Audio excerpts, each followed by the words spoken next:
Exponential technology is changing the way we live, work, and play. But the human mind does not deal with exponential thinking very well. We are seemingly on the first step of a staircase that promises to carry us into an unknown future that many of us are simply not prepared for.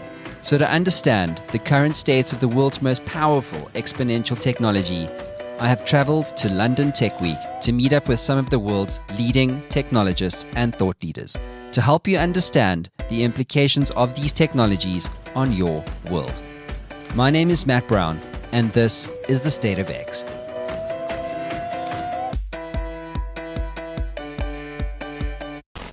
This is the biggest and most ambitious festival of technology this country has ever seen.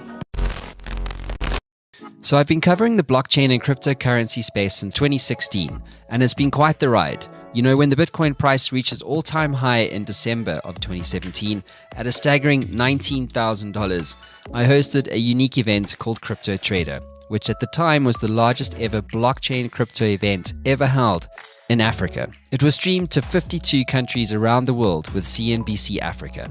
Since then, the hype around Bitcoin and crypto has decreased significantly, along with the Bitcoin price, but the interest in blockchain as a technology has remained consistent amongst the community of business leaders around the world. But what are the real-world use cases for blockchain technology today? In this episode, we take an in-depth look at the possibilities with Vivek Zakarde, the head of BI analytics and data warehousing at Reliance General Insurance. Okay, so Vivek, welcome to the show. Why don't you give us the headline? Who are you and what do you do? Yeah, I am Vivek Zakarde. I come from Reliance General Insurance all over the India to London.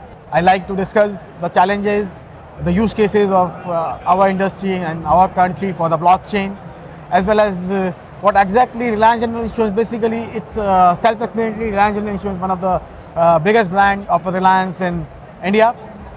We are doing a lot of business, and to enhance our business, we are looking out the new technologies, which is of course AI, machine learning, RPA, and of course we don't like to get away from blockchain. Yeah, so blockchain is a new technology which we are looking out, and you know that data is the new fuel, and we like to use this new fuel in a better way now. Okay, so demystify the state of X as it relates to blockchain. What is the current state of blockchain today? There was a big run when the Bitcoin price kind of flew up and everyone was trying to trade and get rich in this new kind of gold rush, or this digital cryptocurrency gold rush. Where are we today? Are you a fan of cryptocurrency, or are you a fan of blockchain as a technology? Of course, that's a myth about the cryptocurrency. Cryptocurrency is just one of the technology of a blockchain. You cannot take cryptocurrency as a blockchain. Blockchain is a huge. There are the smart contracts, there are the DLP. You have to use it in many other industries. It's do wonders in your healthcare, do wonder on your utilities. It can do wonder on your insurance and the banking domain. So blockchain is not only about the cryptocurrency. One thing which I can say that yes, we are right now a toddler, and from the perspective of the blockchain, and if you can see overall world, the data of the world, only 0.5% people are using a blockchain overall the world, and it might get increased to 2% by the end of 2020. Is that all? 2%? Yeah, of course. Why so low? It's exponential technology. Surely it should be adopted faster? It should get adoption, but when we started, if you can see, when 2015, the technology, it of course started in 2018, but in 2015 when cryptocurrency comes into the picture and it gets failed, people get shocked. They are not able to define their ROI. And when last year 2018 people realized that cryptocurrency is not only about the blockchain, blockchain is much better than this. Yes. You can do a lot of things. So this is the year where the normalization is taking place. Yes. Now we are into the phase of normalizations. Once the normalization takes place, around 2020 we will come with some better use cases, with better some implementation, with better ROI. So few people, just because they failed in the cryptocurrency, they are now afraid to use a blockchain in their organization. Few people who understand what exactly the blockchain are now moving towards to the another ROI. But it depends upon the size of the organizations, the quality of the data you have, the resources you have, because it's not necessary that you have a technology, you know the technology is in the air, but how you can use it, because security is one of the vulnerability part of that. Regulatory also comes into the picture for the banking and the insurance industry. Other than that, data accuracy, data security, these are the factors, and getting the right resource. Yes. These are all the biggest challenge which we are facing, and everybody is facing in the world. Not only we, everybody is facing in the world, and getting all this on one place, and then cooperation with some other industries like banking. Banking is a very corporate and united place where all the bank people are coming and doing something on the blockchain. But still in the insurance we are struggling. Yes. Let's talk about insurance specifically. What are some of the use cases? Because you in insurance specifically, obviously coming from Reliance Insurance. So because it is interesting, you know, there's always this talk about the promise of blockchain as a technology, you know, the promise of cryptocurrencies and the tokenization of the internet, smart contracts, and this revolution in all kinds of businesses and all kinds of industries, you know, but we've yet to really see that manifest. Do you know what I mean? It was like there was so much hype, and then it's just all kind of become really kind of, I don't know, what's the word, just kind of like still compared to where it was. So in your expert opinion, let's talk use cases. And what about insurance? What are some of the use cases that you guys see? Of course. When I talk about the insurance, DLP comes into the picture. And when I say DLP, it's a smart contract. So I can just mention the three use cases right now. One is the client onboarding, one is the underwriting process, and third thing is the claim settlement. Okay, good. So these three are the critical. There are many use cases there, but these three right now is the biggest challenges for us as into the industry, and we are like to focus on this with the new blockchain technology. So smart contracts helping you in the underwriting, where you are basically underwriting is a job where underwriter define the cost of the policy and the risk of the damage. So it's a very critical process. It takes sometimes 6 months, it takes sometimes year also. So with the help of smart contracts and with the DLP technology, you can easily do it in a single day, where all the information from all the products you have on a single place, and you can design the product, design the underwriting on the basis of that. And you can automate a lot of that process, right? Of course you can automate, and the trust factor would definitely get increased from that, because people now trust your product, trust the settlement process, also trust the how much amount you will get and what should be the price for the particular product. Might be sometimes your price for the product is high, but the coverage is lesser on that.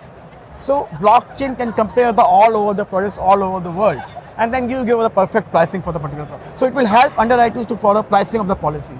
Claim settlement is another big thing, where a lot of frauds also happen.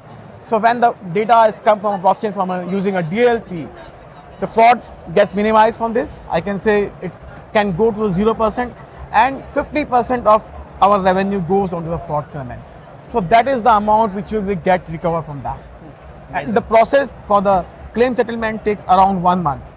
With blockchain, you can settle it in a single day. So how many resources, how many amount of the revenue you can save it from that, it's amazing. Again, the third process is a client onboarding, which is know your customer, KYC. With the information available on a blockchain, you can do KYC on a real-time basis. So that is the one thing you can do a lot of things, and that is a use cases and successful in India, which we are right now implementing in our organization. Vivek, tell us, what in your view, if you're talking to the CEO of a bank in Africa, okay, obviously blockchain being really relevant for financial services, specifically with, you know, Satoshi's white paper, etc. What is your one piece of advice to that CEO who is looking at the blockchains as a technology and also the sector more broadly around that with a little bit of distrust? What's your words of advice there? For banking people, I can say that right now is a good time to concentrate to stop the frauds. So this is the technology which help you to stop the frauds. You know KYC is there, know your customers better with the use of a blockchain, and let's start with a step by step, not jump into all the cases. Let's start with this, use blockchain into the fraud minimization and minimize the fraud cases. You can, of course, 20-25% of revenue you can save from that. So that will be the cost center for you. Another thing, you can minimize the KYC using a blockchain. And few things, if you can see, the smart contracts and DLP is a tried and tested technology. you can anytime you can trust on this technology. So go with that initially, and then let's see how the 2020 brings it to you. And Vivek, tell us, what are your thoughts on data sovereignty? So as a bank, I don't want my customer data sitting on a blockchain, ledger sitting in India or in Kazakhstan, and then maybe some in Kenya. I want my customer data sovereign to our business. What's your words of wisdom there? What lessons can you share when it comes to data sovereignty, right? Take KYC, for instance, and the blockchain. Exactly. There are some flaws, and there are, of course, you said rightly that data security is a major part coming into the picture when data is on the cloud. But they're the same thing if you store the data in the cloud or you store the data in a blockchain, because there are chances people can store your data from the cloud also. And I have heard about that there on the cloud they have a 64 security checks. Same thing, we have many checks on the blockchain also. And after breaching 64 security checks, if any person can take your data, then I think definitely he belongs to that data. That data belongs to him. We must appreciate that person who hacked that data. So again, that's on the lighter side. But of course, there are flaws, and to flaws, another technology comes, hackathon. So these technology is used to close the gaps between the blockchain. So same way when we move forward, new technologies coming to the picture, and we can use these technologies to block the gaps. So yes, of course, few blocks still are there, but we need to, new technologies also coming to fill that flaw.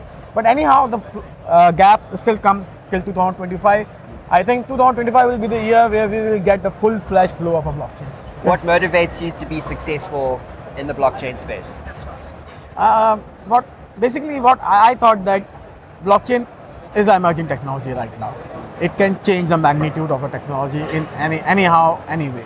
Of course, new technologies are coming, and the way AI and RPA and machine learning taking place, we can combine this technology with the blockchain and take a maximum benefit for the humanity.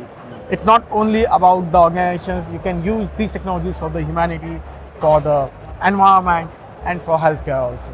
So when these all things comes into the picture, you have some good cases in your mind how you can use all this this technology to enhance humanity part and enhance the technology.